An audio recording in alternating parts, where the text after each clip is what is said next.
Christelle Lissy de la chaîne Académie de la Nouvelle Conscience. Je vais vous parler maintenant tout de suite de l'évolution, de ce qui est en train de surgir là sur la planète, ou ce qui va se passer ou pas. Ça va dépendre en fait des êtres humains, ça va dépendre d'une multitude de choses. En tout cas, l'information est en train de se déployer de façon inéluctable de toute façon sur cette planète, ce qui occasionne pas mal de choses, pas mal de changements, de tribulations, parce que ces tribulations surgissent lorsqu'il y a des particules cosmiques qui s'incarnent, enfin qui vont jusqu'au cœur de la planète. Bah, ça génère des tribulations, des tremblements, des modifications à tous les niveaux. Donc voilà, même les changements on va dire la météo, etc., qui se modifient et qui est un peu ça fait partie en fait de ces élévations, ces changements, parce qu'il y a pas mal de choses qui résistent, et ces choses qui résistent, c'est la densité, nos créations, qui sont tout le corps astral de cette planète qui est en train de se dissoudre progressivement. Des choses qui sont en train de se dissoudre et qui vont se dissoudre progressivement si l'évolution se poursuit dans le bon sens, on va dire dans le sens harmonieux, la fluidité, la conscience qui émerge, qui génère toutes ces tribulations, voilà, la colère, la peur, enfin tout ce qui en doit dissoudre en fait.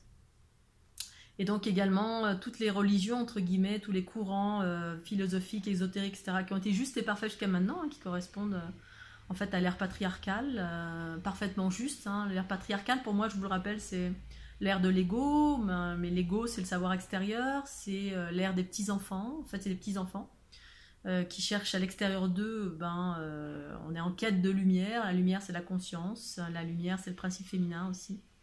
Et donc, pour ensuite rencontrer cette lumière en soi et devenir progressivement autonome, ce qui permet l'unité des polarités, c'est-à-dire le corps et l'esprit, féminin et masculin, c'est ça, pour moi en tout cas. Et donc, dans cette évolution, toutes les religions qui amènent les courants philosophiques et ésotériques, etc., qui sont à l'inverse de l'unité, en tout cas l'unité qui évoque l'harmonie, par l'autonomie de l'être, vont disparaître progressivement. Et en fait, il est un petit peu question de ça là, dans ces derniers équilibrages là, en Inde. Entre autres, il n'y a pas que ça, mais c'est la dissolution progressive des religions, quelles qu'elles soient.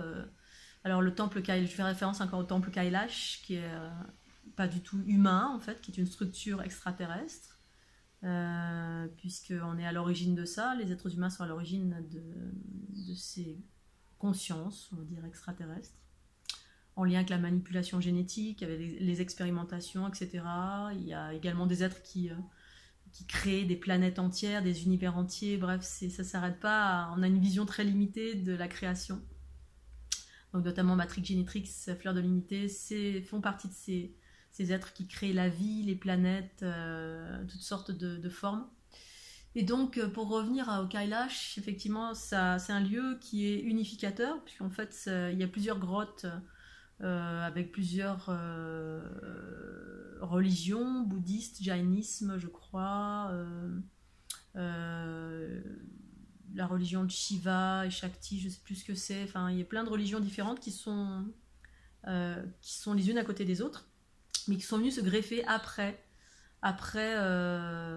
les structures dans la matière, qui sont extraterrestres.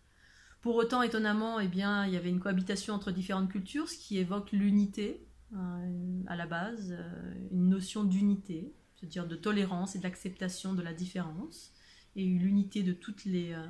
ce que j'ai pu trouver d'ailleurs à la mer Morte, quand je suis allée à Petra et en Jordanie. J'ai vu ces différents endroits en fait, où il y avait des différentes cultures orthodoxes, juives, israélites, etc., qui étaient au même endroit.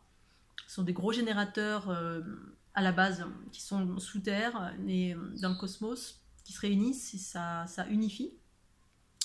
Donc on retrouve ça dans les cultures qui sont au même endroit, qui ont mis des bâtiments au même endroit, et là Kailash c'est ça. Mais l'information là qui surgit, c'est la dissolution progressive de tout ça. Bouddhisme particulièrement. C'est la raison pour laquelle en fait ça va pas se poursuivre, en fait, notamment tout ce qui est en lien avec le Dalai Lama, qui pratique en fait, à chaque fois il y a une pérennisation d'une lignée patriarcale originelle.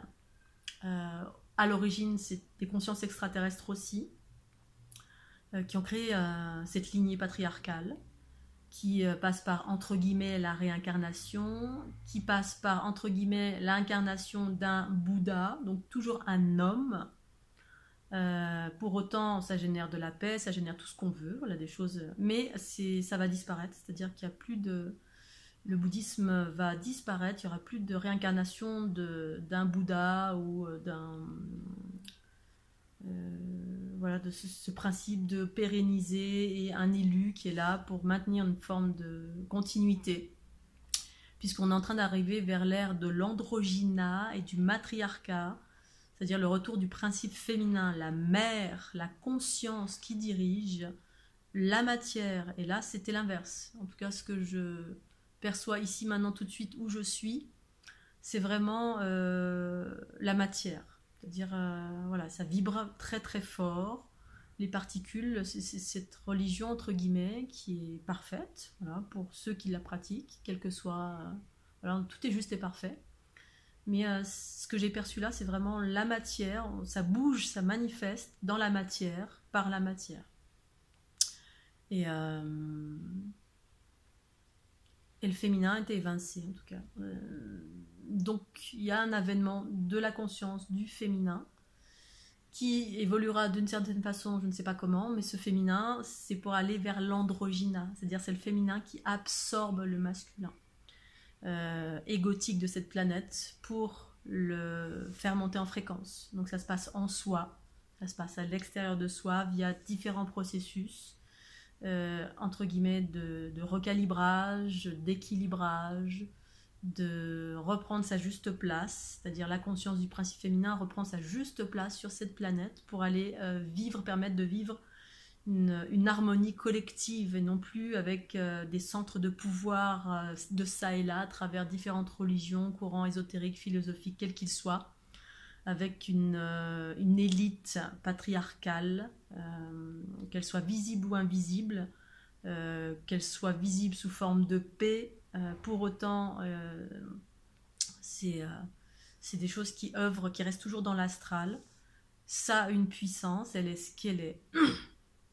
Je ne suis pas en train de juger, j'observe et je partage ce que j'observe. Et c'est ma vérité, bien évidemment. Donc voilà, c'est très intéressant ce qui se passe. Ça, je le sais depuis pas mal de temps, mais ça se vérifie là où je suis, ici, maintenant. L'arrêt progressif, la dissolution progressive de certains courants, enfin quasiment tous les courants. Et là, je parle du bouddhisme parce que voilà, les équilibrages du Kailash étaient aussi en lien avec ça. Avec cet équilibrage en lien avec ce courant qui va disparaître progressivement, s'arrêter pour aller vers autre chose.